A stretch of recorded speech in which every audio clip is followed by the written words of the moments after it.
કેમ છો? સારું છે. વરસાદ કેવો? વરસાદ છે બરાબર જ. અને નવરાત્રી બરાબર જ છે.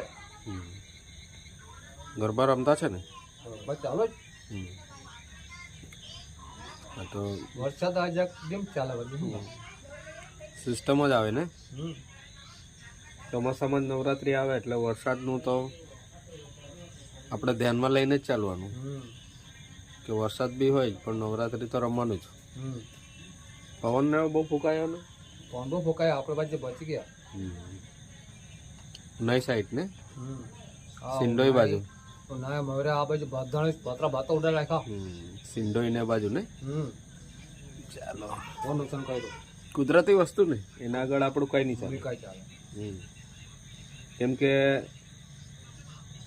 કુદરત વસ્તુ એવું સમજતું નથી કે આ ધરતી પર જીવજંતુઓને બધા હોય છે. કારણ કે વરસાદનું એક જ કામ ફક્ત વરસવાનું.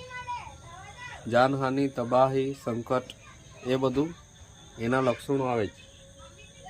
જ્યારે આપણા લક્ષણો એ આવે કે આ ધરતી પર ટકવાનું છે, એના માટે શક્તિ મેળવવાની હોય, એનાથી જેમ બને તેમ દૂર રહેવાનું, અને એ વસ્તુ આવે તો એનાથી કઈ રીતના બચવાનું એ આપણે વિચારવાનું હોય છે અને એ કરવાનું હોય છે.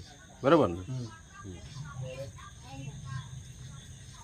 બોલો, કોઈ મુશ્કેલી નથી ને બીજી કઈ? કઈ ના મુશ્કેલ નથી. આ બાજુ બધા આવી ગયા, બીજી તગડા નુકસાન થયું એટલે નવરાત્રી 2-3 દિવસ છે હવે ને.